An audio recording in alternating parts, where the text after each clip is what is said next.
Dernière chose à noter, c'est important, le réseau routier britannique est bien plus petit que celui de la France, 2,5 fois plus petit. Gérald Roux, le vrai du faux. France Info, 7h30.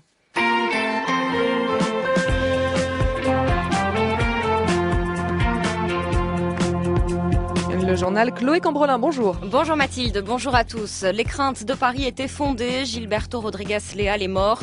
C'est le groupe islamiste qui retenait ce Français depuis 1 an et demi qu'il a annoncé. Pas de confirmation formelle en l'absence de preuves matérielles. Mais François Hollande dit déjà que ce forfait ne restera pas impuni.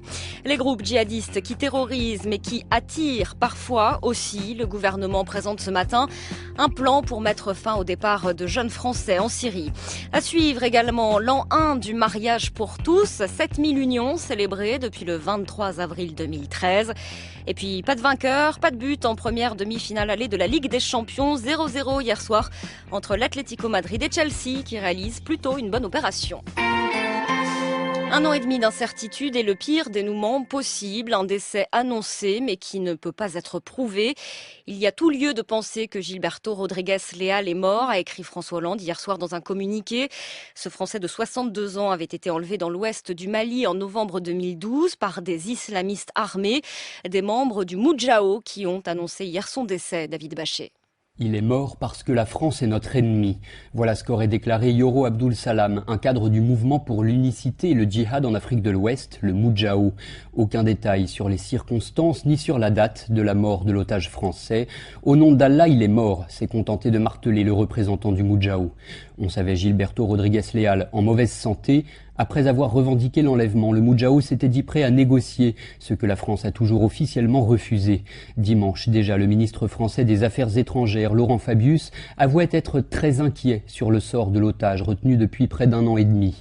Il y a quelques jours, la force française Serval avait libéré 4 otages maliens retenus dans le nord du Mali par le même groupe armé, le Moudjahou. S'agit-il d'un acte de représailles? Les islamistes tentent-ils d'instrumentaliser la mort déjà ancienne de l'otage? Le Moudjahou, dans son annonce, ne parle pas d'exécution. David Bachet, Bamako, RFI pour France Info. Tout sera fait pour connaître la vérité, a dit hier François Hollande. Comme Ansardine et Hakimi, dont il est une émanation, le Moudjahou a occupé le nord du Mali avant d'en être en partie chassé par l'opération Serval. Un autre Français reste détenu dans la région, Serge Lazarevitch, enlevé en novembre 2011 par Al-Qaïda au Maghreb islamique. On sait qu'il y a eu des Français partis combattre aux côtés des djihadistes au Mali. C'était un phénomène tout à fait isolé. Ce qui se passe avec la Syrie inquiète bien davantage le gouvernement français. On parle de plusieurs centaines de jeunes qui sont partis. Un plan va être présenté ce matin au Conseil des ministres pour dissuader ou en tout cas empêcher ces Français d'aller rejoindre les mouvements islamistes. Les mesures prévues doivent améliorer la prévention, renforcer les contrôles et l'accompagnement des parents qui devraient pouvoir s'opposer au départ d'un mineur à l'étranger. On rappelle que l'autorisation de sortie du territoire a été supprimée au début de l'année dernière. À Strasbourg, une douzaine de jeunes sont partis en Syrie. 4 sont originaires du quartier de la Méno. Là-bas, un collectif Touche pas à nos jeunes se mobilise depuis pour que la liste ne s'allonge pas. Reportage Mathieu Rouault. Au pied des tours, ils se battent contre l'endoctrinement. Touche pas à nos jeunes, un slogan comme pour dire plus jamais ça. On était en colère parce que ces jeunes-là, je les considère parfois comme des victimes. Victimes d'Internet, des réseaux sociaux, selon Saliou Faye, l'imam du quartier, qui n'a rien vu venir, tout comme Hicham Akif, lui, ne comprend toujours pas comment ces jeunes-là, des jeunes bacheliers diplômés du supérieur, comment ont-ils pu rejoindre les rangs du terrorisme? C'est des jeunes qui sont bien dans leur peau. Pour vous dire, c'est des non-fumeurs, c'est pas des petits voyous. Ils ont vu qu'ils n'étaient pas utiles ici et peut-être qu'ils trouvent qu'ils vont être utiles ailleurs. Pour faire ça, franchement, c'est du suicide, quoi. Et un matin de janvier, un SMS est arrivé pour annoncer la mort de 2 d'entre eux. Depuis, le collectif Touche pas à nos jeunes enchaîne les réunions. Marie-Pierre Lefebvre, la directrice du centre socioculturel, fait venir des psychologues et des sociologues. On est vraiment dans l'endoctrinement comme toute secte peut le faire. Il y a quand même des vrais problèmes dans cette société avec des gens qui estiment ne pas y avoir leur place. Alors ce matin, les membres du collectif strasbourgeois attendent des mesures concrètes contre l'endoctrinement, mais aussi pour une vie meilleure dans les quartiers. À Strasbourg, Mathieu Rouault, France Bleu Alsace pour France Info. Ces mesures seront donc annoncées ce matin par le ministre de l'Intérieur Bernard Cazeneuve, qui sera l'invité de France Info tout à l'heure à 8h15. Économie et finances publiques également au menu ce matin à l'Elysée et à l'Assemblée. Le gouvernement présente son programme de stabilité pour les 3 prochaines années. Dans ce programme, il y a le plan de 50 milliards d'euros d'économie, moyen notamment de réduire le déficit. Le gouvernement doit officiellement le ramener à 3% du produit intérieur brut en 2015. D'après le journal Les Échos, il devrait être revu à la hausse pour cette année. Côté croissance, en revanche, les espoirs du gouvernement sont validés par le Haut Conseil des finances. 1% de croissance cette année, c'est réaliste, selon ce conseil qui estime que l'objectif d'1,7 pour l'an prochain est tenable. On reviendra sur ce programme de stabilité dans le décryptage écho d'Emmanuel Cuny à 8h-10. C'était il y a un an, tout juste, l'adoption de la loi sur le mariage pour tous. On se rappelle des manifestations, des oppositions.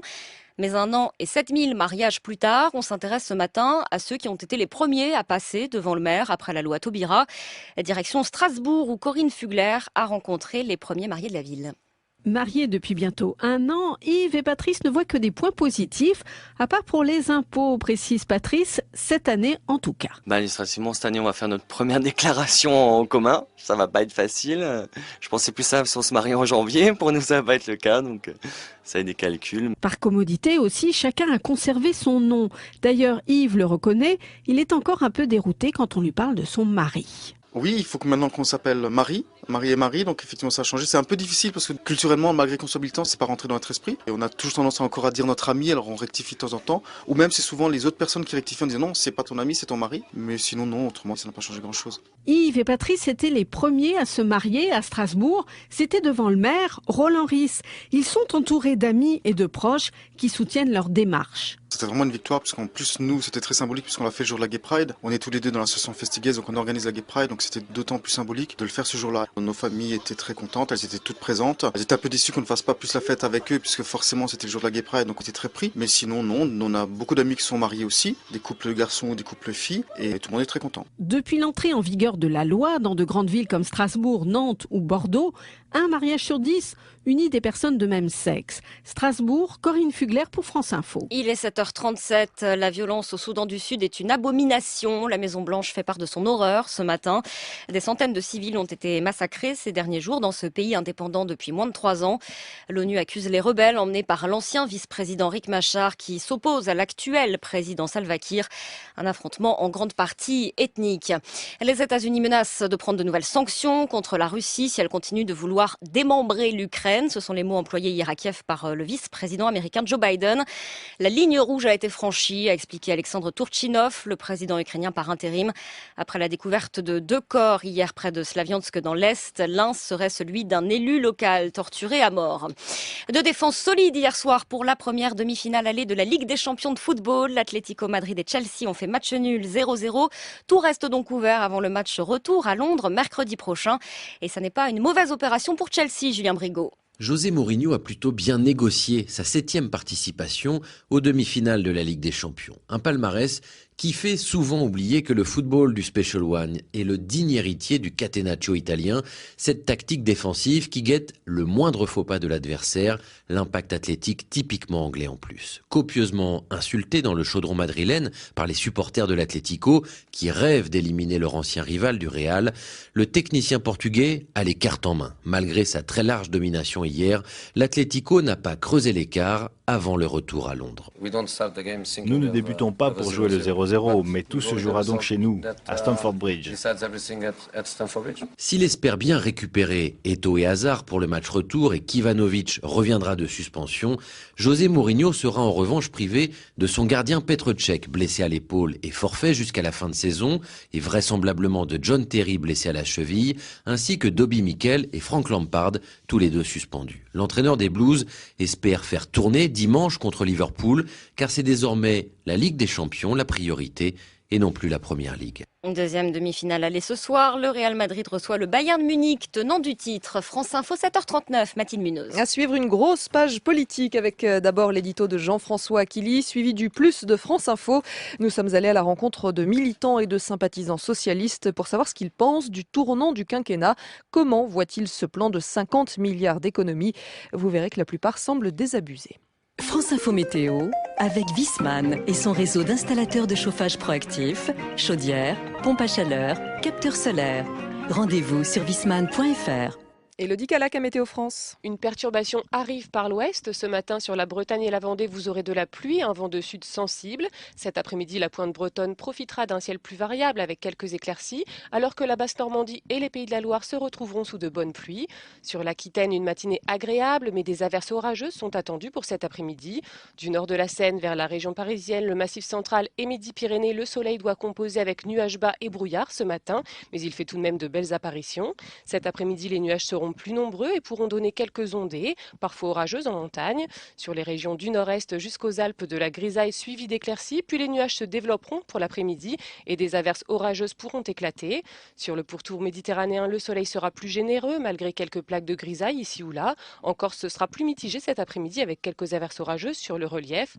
Ce matin, il fait souvent 5 à 11 degrés jusqu'à 14 en Méditerranée.